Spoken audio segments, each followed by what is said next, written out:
In the headlines, Queen's College and Bishop's High School say they will move to the CCJ to block the declaration of the official CSEC and CAPE results if the Caribbean Examination Council does not review the controversial grades.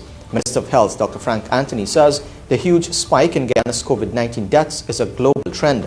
A 6-month-old baby girl is raped, and the Child Care and Protection Agency says police can charge mothers who know their children are being sexually abused but choose to ignore it. And in sport, engagements have begun to foster elite training programs through bilateral coaching exchanges, says Sport Minister. With the news, I'm Avinash Ramzan. Thanks for joining us. We started by telling you that Queen's College, Guyana's top secondary school, says it will file an injunction at the Caribbean Court of Justice, the CCJ, seeking to block the official declaration of the results for this year's Caribbean Secondary Education Certificate, CSEC, and the Caribbean Advanced Proficiency Exam, that's CAPE, if the officials do not review the grades. Isnala Patwa reports. So far, 121 students from Queen's College who wrote the exams have submitted queries to the school via a spreadsheet. A total of 166 students wrote the CAPE exams and 95 wrote CSEC from this secondary school. QC students were joined by students from the Bishop's High School and the St. Joseph High to protest the unacceptable grades. The protest was held in the QC compound, where students held placards questioning the grading system used and demanding that the results are regraded.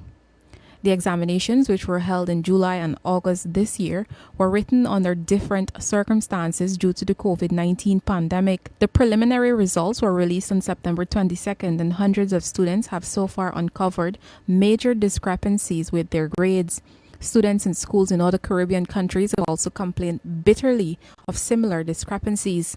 The principal, Jackie Ralph, stated that a meeting was held with parents, students, and the Minister of Education, Priya Manikchan, on Wednesday night in an effort to gather as much data as possible to accurately analyze the school's performance and to better build the case. Our intention is to ensure that we file an injunction to block the declaration of the results.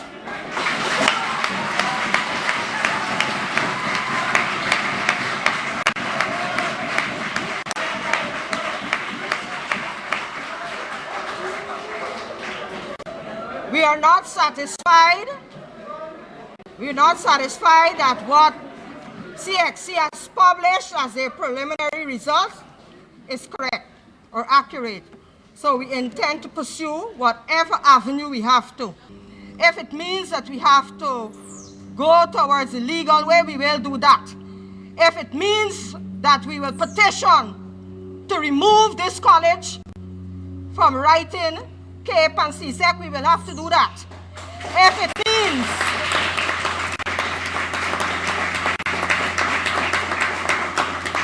that we will have to go forward to CARICOM and speak to the representative for education there to take this matter up with the council, we will do that.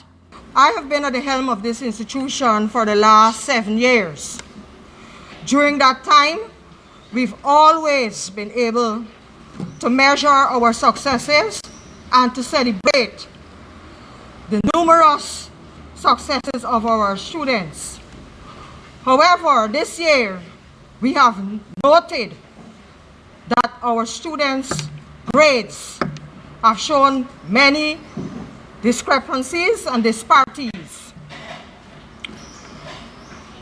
So far, I'd like to inform you what we have proceeded to do. We have been able to engage our parents and some of our students with the view to capture data or capture information that will build our case. The principal explained that results so far show that the students underperformed in subject areas such as integrated mathematics, applied mathematics, pure mathematics units 1 and 2, additional math, geography, and social studies. The school is calling for a forensic audit into this year's exams, as CXC did not provide what grading method was used. Queen's College paid about $15 million to CXC this year for the exams. Meanwhile, President of the Bishop's High School All Students Association, Kadeem Davis, was also present at the press conference and echoed the concerns of QC. A total of 95 students wrote CSEC and 41 wrote CAPE from Bishop's High. Davis said when CXC made the decision to change how the exams are written, the students were concerned about its integrity.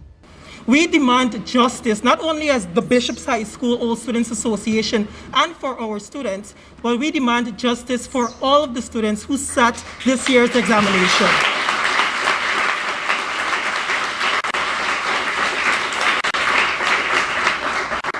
Our students deserve to be proud of their efforts. They deserve to be proud of the investment that they have made.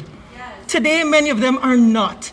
They pushed in the work. They did all of this through a global pandemic. And the council is here to tell us that these students did not perform well. At the Bishop's High School, we are known for our excellence as well. Every year, we perform sterling.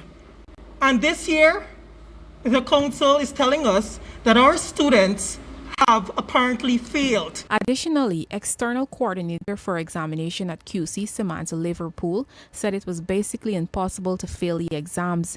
She explained that all school-based assessments, SBAs, were submitted on time and received positive feedbacks. Additionally, 80% of questions were repeated on numerous exam papers from previous years. Reporting for the newsroom, I am Isanella Patwo. And 2 Queen's College students on Thursday said they are confident in their capabilities to excel, and this is why they believe that the grades they received in the CSEC and CAPE exams do not reflect their potential. They spoke with the newsroom on Thursday. I wrote 13 subjects. I received 9 grade 1s and 4 grade 2s. Now hearing this, you may think, what right do I have to complain? As a student, I know my capabilities. My mother, my father, my family knows the effort that I put in. They also know my capabilities. My teachers who are experienced, who have been teaching for years, know my capabilities. And so now when we all enter as I enter the examination, their expectations pushing behind me along with my own, expecting all grade 1s, and I received 9 grade 1s and 4 grade 2s, you cannot imagine how disappointed I was. Now, having attended this college for 5 years, we hear the results of our students each year announced.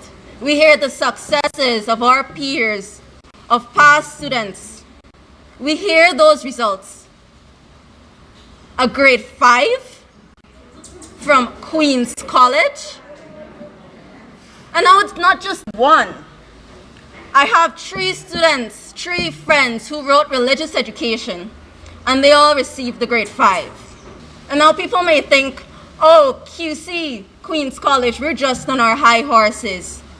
Well, yes, I guess we are, because we don't get those grades. For those students who receive such terrible grades, they can't even compose themselves to get out of their rooms. And so I represent them, those students who went ungraded after putting in all the hard work, those who got grade 4s and 5s when they know that they went into that exam and they performed extremely well. I am the person who's representing them. When the coronavirus became a pandemic, there were these different examination bodies that responded with immediacy. The SAT explained what they were going to do. A-levels explained what they were going to do. CXC went in 2 weeks closure. When they opened back and they said they were going to give us a statement, we had to wait a while, and what we got were proposed solutions. So in all this time, we are uncertain as to what we are going to do because of CXC. I wrote 7 subjects in year 1. I got 7 grade 1s, and out of that, I got 6 straight A profiles, meaning I didn't fluke anything. So now, when I came here and I wrote my Unit 2 with 8 subjects, and I played cricket with some of these subjects and lashed some 3 and 4, and so I can't understand what's going on. For CAPE, under normal circumstances, the paper 1 has a weight of 40%.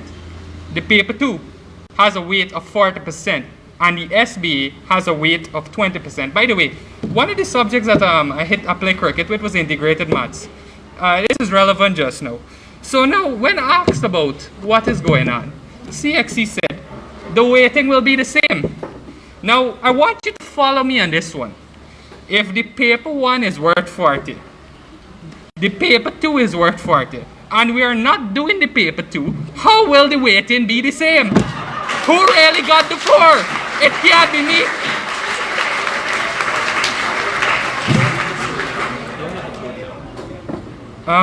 Additionally, after all this outrage, right?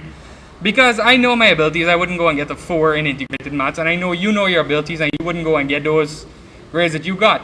When I saw my grades, my initial reaction wasn't even sadness, it was just outrage. And the Education Ministry and the Guyana Teachers Union have joined students, teachers and parents across Guyana in calling on the Caribbean Examination Council to fix widespread discrepancies being reported in the results of the 2020 examinations. Kurt Campbell reports. Minister of Education Priya Manik-Chan is assuring students that she will fight to ensure that the Caribbean Examinations Council addresses their concerns and find a satisfactory solution regarding the grading of the recent exams.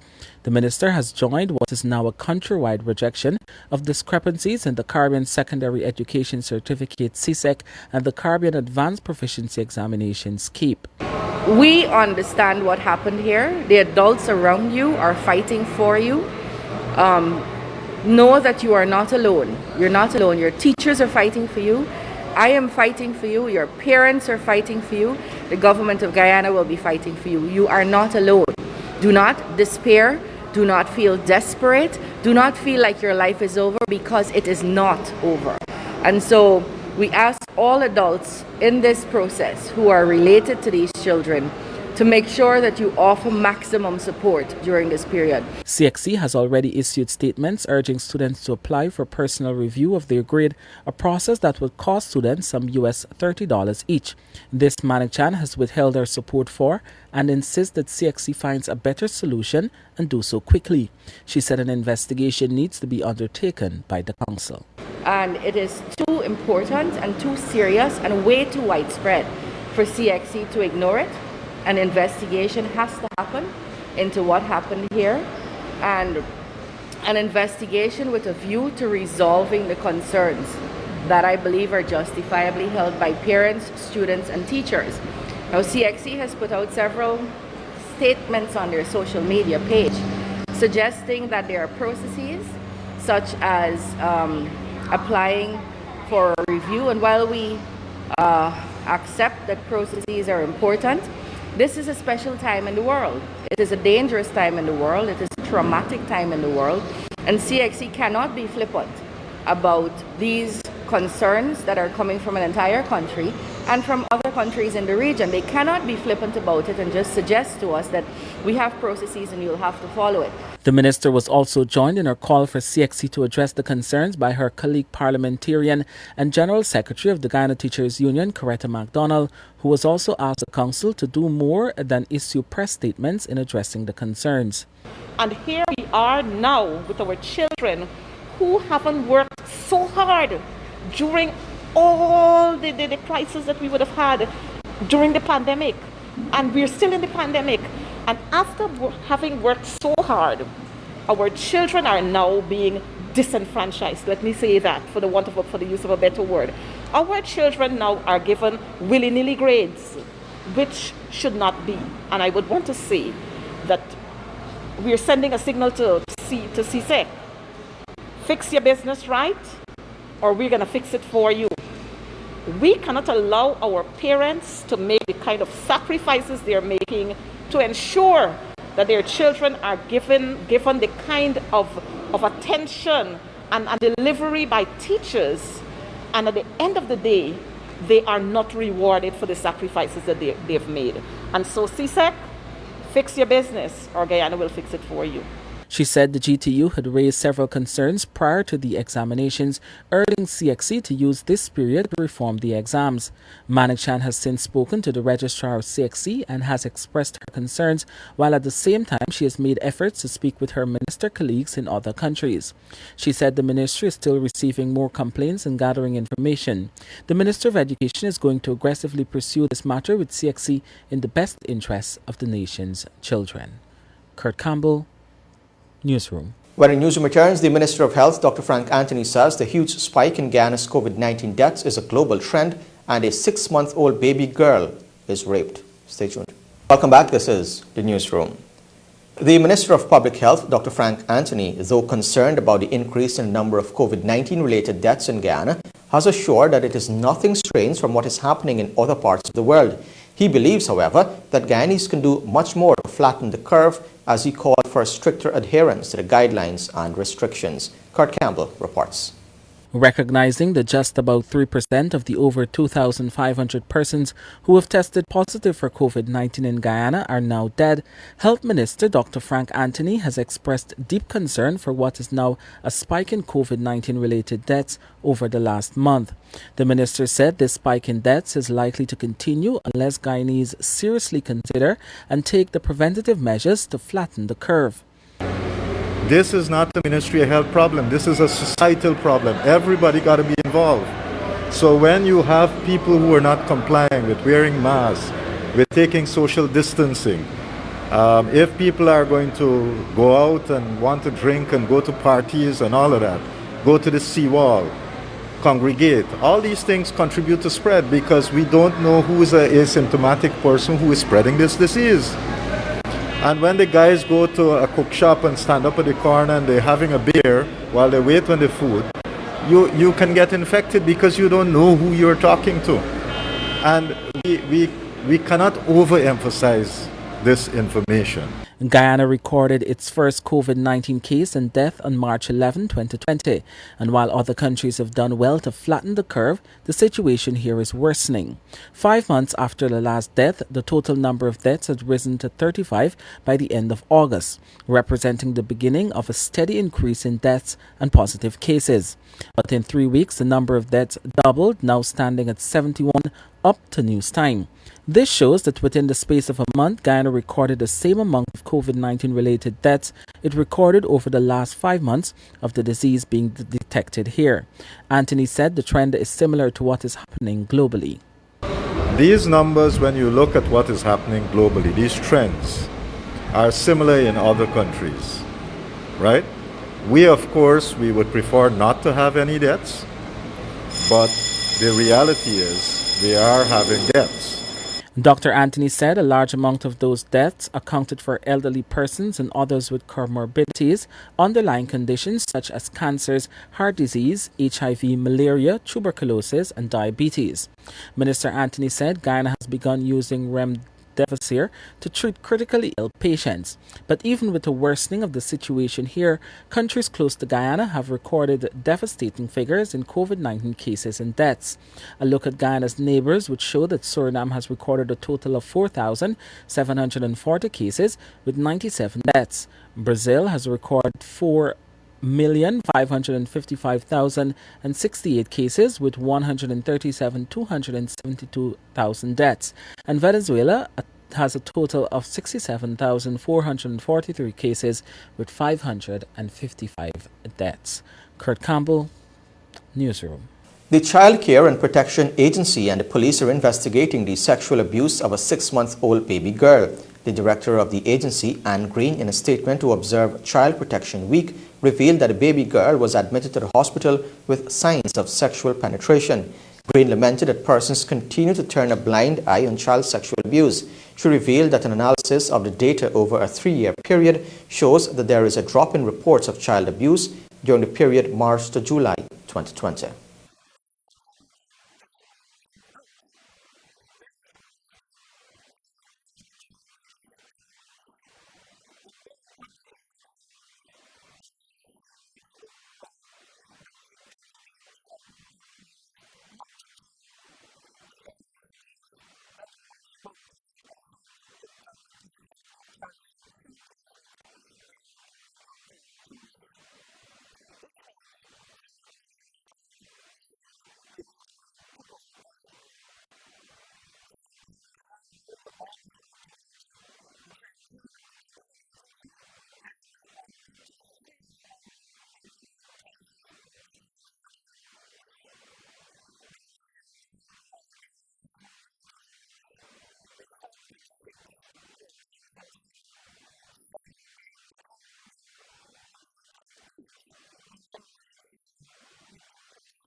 Police are on the hunt for 3 bandits who invaded the home of a Regderzi, Parfait Harmony, West Bank, Demerara family Wednesday night, tied them up and robbed them of cash and other valuables. Police headquarters in a statement noted that the 37-year-old mechanic was standing on his veranda at around 20 hours when 3 men who were armed with a gun, cutlass and knife jumped his fence from a southern direction. Police said one of the bandits pointed the gun to the mechanic's head and ordered him to go inside, while the other men tied up the wife and children and demanded cash and other items. The mechanic took the men into his bedroom and handed over $300,000 in cash, but the bandits were not satisfied and started to beat him while demanding jewelry. Police said the bandits ransacked the home and carted off a number of cellular phones, laptop computers, tablets and gold jewelry, estimated at a total value of $1,085,500. The police reported that the victim managed to free himself and raised an alarm after the men escaped. The victim was escorted to the West Demerara Regional Hospital, where he was seen and examined by a doctor on duty and received treatment for wounds to his head and sent away. Investigations are continuing. And police are investigating the robbery of a 48-year-old laborer and a 21-year-old male of Fairrust Extension, Mackenzie Linden, who were robbed of $114,000 in cash and their cellular phones in the wee hours of Thursday. Police headquarters in a statement noted that the victims were asleep when the 21-year-old male was awakened by a knocking sound on the door at around 0:30. Upon checking, he was confronted by one of the suspects in front of the door, who held him at gunpoint, while the other suspect, who was armed with the crowbar, turned his attention to the laborer and demanded gold and cash. Police said the bandits ransacked the house. The victims were then taken outside, where the suspect with the gun discharged a round in the air, and they both made good their escape on foot in a southern direction. A report was made via telephone, and the police visited the scene where one 9mm spent shell and one warhead were recovered. Subsequently, at around 2:05, a man fitting the description of one of the suspects showed up at a Linden Hospital complex with what appeared to be a gunshot injury to his left upper thigh, where he was seen by a doctor on duty and admitted a patient under police guard. Still ahead on the newsroom, the health minister asks nurses who are protesting to be patient, and the Child Care and Protection Agency says police can charge mothers who know their children are being sexually abused but choose to ignore it. Stay tuned. Back, this is the newsroom. The Minister of Health, Dr. Frank Anthony, is asking nurses who have been protesting for a risk allowance to be patient for a few more days until the 2020 budget is passed. The health workers from the Linden Hospital Complex and the West Demerara Regional Hospital are also protesting the announcement of late salaries this month. Dr. Anthony assured that some $150 million has been allocated in the budget to be paid as a risk allowance to health workers. Well, I've seen that we've had some protests in Linden, and this morning there was some in West Demerara. The issues, as I understand it, is that they're protesting for risk allowances. And also, in some cases, I understand as a secondary issue, some people were talking about personal protection equipment. On the latter one, as far as I know, once the hospitals make a request to the MMU, which they have been doing, they have been provided with personal protection equipment. So I don't think that should be an issue. Because when I check with the authorities at the Linden Hospital, they have all the personal protection equipment that they need, and that should be issued to the nurses. Similarly, at West Demerara Hospital, the other question that I've seen on the protests has been one of risk allowance. This government has said that we are going to provide frontline workers with risk allowance. And we have set aside in this year's budget 150 million Guyana dollars for that effort. And we have to remember that this is going to be from October to December, and where we would be providing this risk allowance. The issue of risk allowance, the nurses and other frontline workers would have to give us maybe a few more days, because tomorrow we anticipate the passing of the budget, and once the budget is passed, then we will be able to use the monies allocated to provide these risk allowance. So I just want them to bear with us a few more days so that we can get the allocation to be able to provide the risk allowance. The former Chief Education Officer Olato Sam will join the Ministry of Education to serve in the capacity of Education Specialist in the Office of the Minister of Education. The Ministry of Education in a press release said Sam is an educator, administrator and leader in the education fraternity with over 25 years of service in the field. According to the press release, during his years in the sector, Sam has demonstrated success in program management while keeping pace with educational innovations. It was noted that Sam holds a Bachelor's of Arts degree in Sociology, Anthropology and Education from Swarthmore College, Pennsylvania, a Master's degree in International Education, concentration in Latin America and Caribbean Studies from New York University. He is now a PhD candidate of the University of the West Indies, Mona, Jamaica, where his thesis on education policy and planning is under examination. The director of the Child Care and Protection Agency, Anne Green, has sounded a stern warning to mothers who know their children are being sexually abused but choose to ignore it, noting that they can be charged under the Sexual Offences Act. While acknowledging that some mothers are victims themselves, Green noted that by not speaking out, the cycle of abuse will continue in the family.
We tell you now that the Ministry of Education has appointed Quenita Waldron-Lewis as the new director of the National Center for Educational Research Development, NCERD.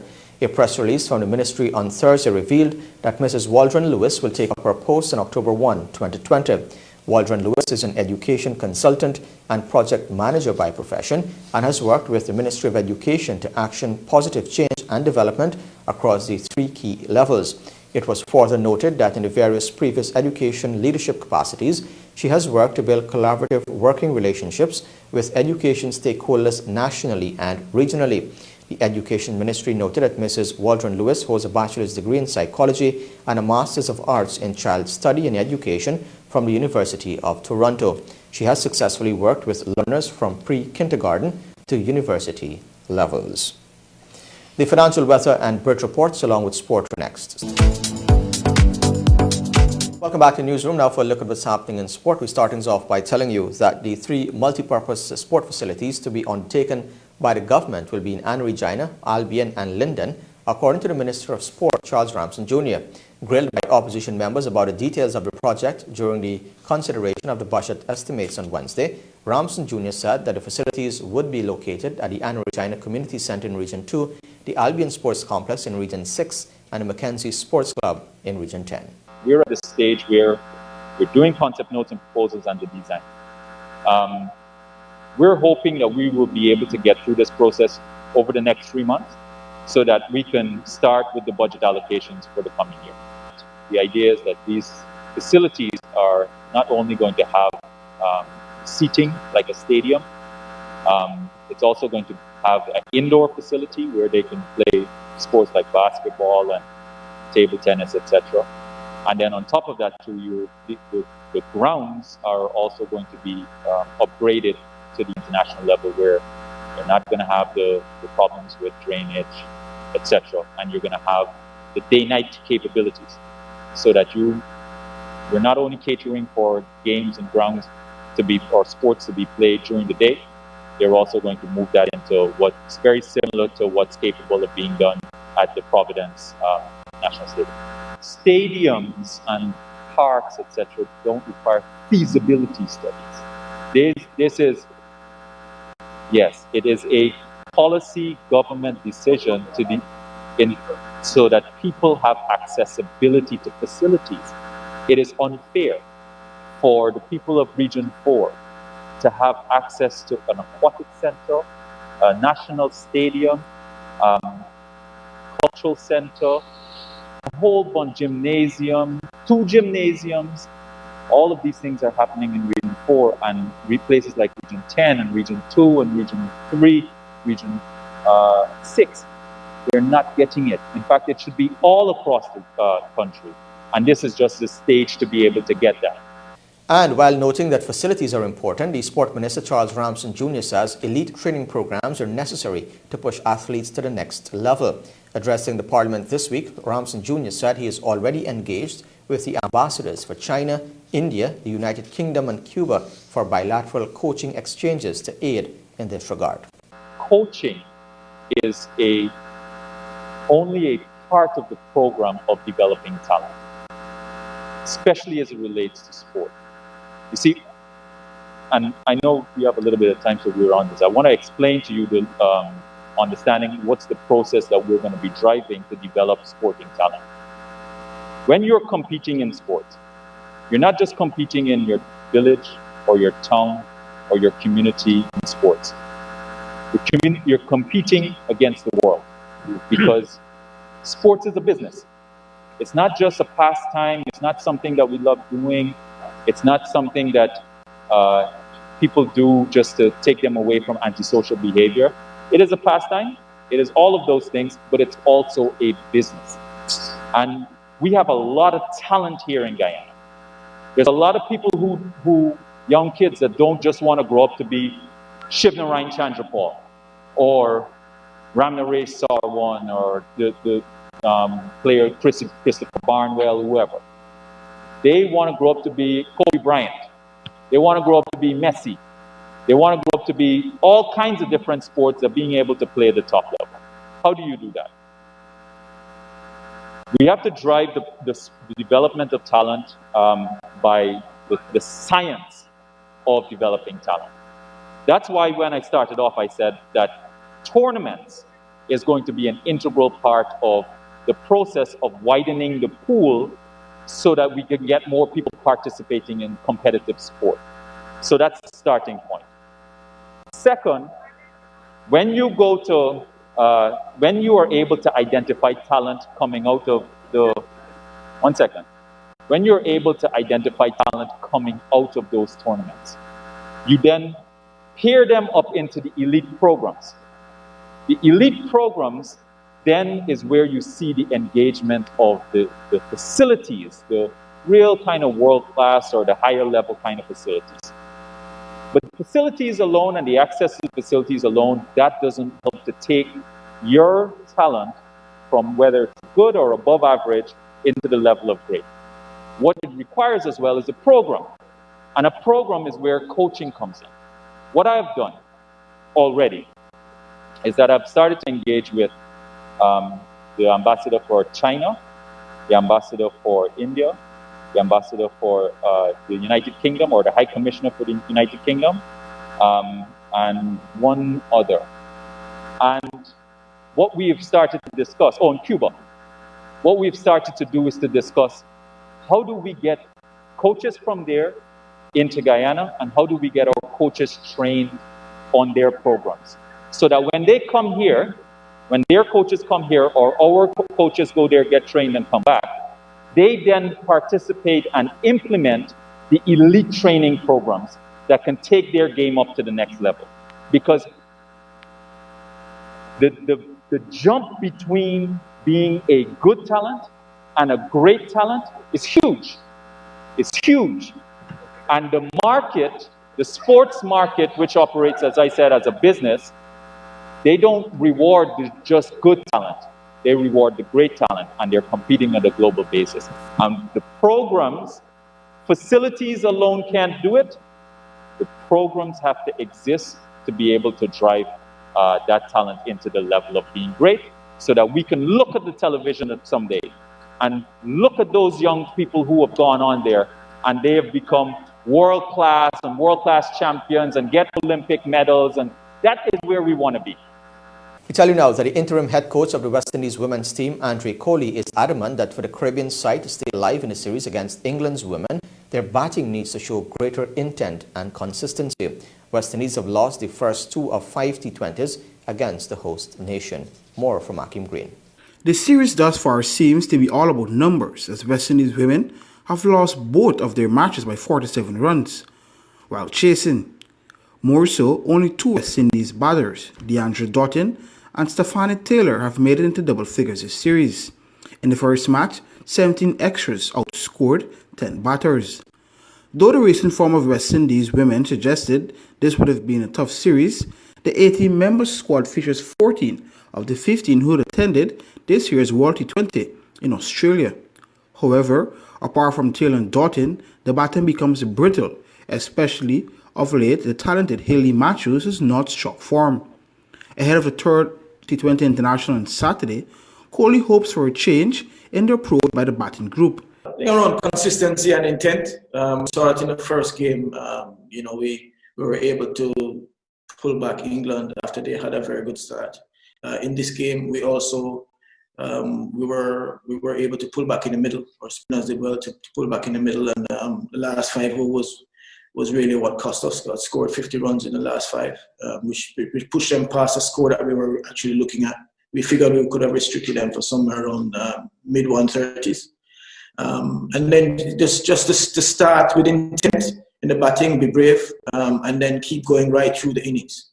There are a couple of times when towards the innings, for instance, when it would appear that we were probably hunting for singles, where the rate was obviously a lot more than that.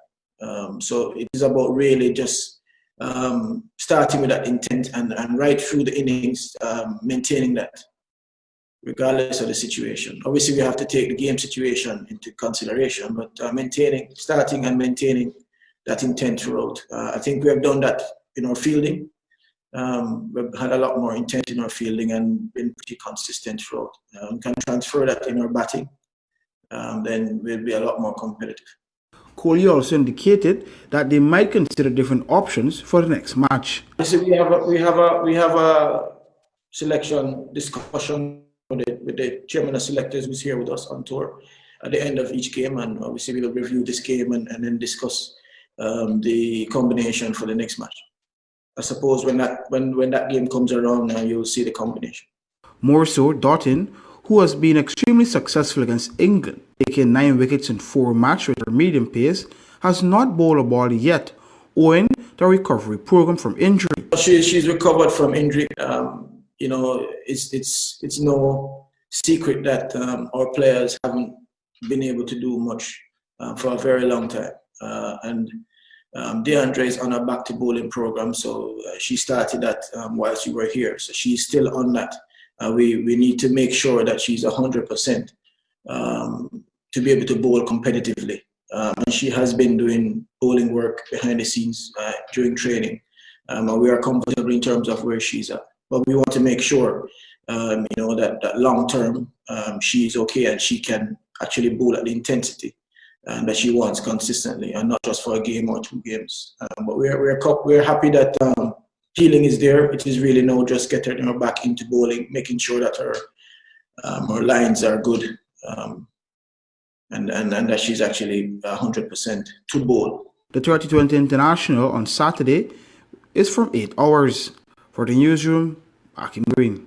IPL news now, led by a brilliant 100 from skipper KL Rahul. Kings 11's Punjab inflicted a 97-run thrashing on Royal Challengers Bangalore in match 6 of the IPL on Thursday in Dubai. Rahul's stroke-filled 132 not out, the highest score by an Indian player in the IPL, spurred Kings 11 to 206 for 3. The right-hander struck 14 fours and 7 sixes from the 69 balls faced, getting support from fellow opener Mayank Agarwal, who made 26. Shivam Dubey took 2 for 33 for RCB, who lost 3 wickets, including that of Virat Kohli for 1 by the third over. They eventually made 109, with Washington Sundar getting 30 and A.B. de Villiers 28. The leg spin pair, Murugan Ashwin and Ravi Bishnoi, took 3 wickets each, while the left-arm seamer Sheldon Cottrell, who started the slide, picked up 2 wickets. IPL 2020 continues tomorrow with Chennai Super Kings playing Delhi Capitals from 10 hours. Some sad news now. The former Australian batsman Dean Jones has died at the age of 59. Jones passed away in Mumbai, where he was working as a commentator on television coverage of the Indian Premier League. A stylish mid-order batsman, Jones played 52 test matches from 1984 to 1992, averaging 46 and winning the Ashes on 2 occasions. He was also part of the Australia team that won the World Cup in 1987, beating England in a thrilling final. In his 164 one-day internationals, Jones averaged 44. He is perhaps best remembered for his innings of 210 in the final that should be in the tight test match between Australia and India in 1986. Afterwards, as a result of his exertions at the crease, he was admitted to hospital.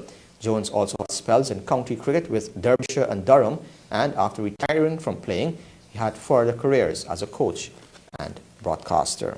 And finally, most Formula One drivers are opposed to the idea of holding reverse grid sprint races in place of qualifying next year. Formula One has canvassed fans on the idea, which Managing Director Ross Brawn has been pushing for some time. But the majority of drivers asked that the topic at the Russian Grand Prix on Thursday said that they disliked it. Red Bull's Mark Verstappen said, and I quote, "It's artificial and trying to create a show which is not what F1 stands for. The cars will end in the same position. The fastest car should be in the front. That's what everyone works for. F1 is about pure performance," end quote. Fellow drivers Lewis Hamilton and Sebastian Vettel have consistently expressed their opposition to the idea, and at the last race, the Mercedes F1 boss Toto Wolff said it was turning the sport into a wrestling-style show. And with that, we've come to the end of the news for this evening. Of course, you can find updates on these and other stories on our website, newsroom.gy, our Facebook page, and Instagram. On behalf of the entire news team, my name is Avinash Ramzan. Thanks for watching. Be safe. See you next time.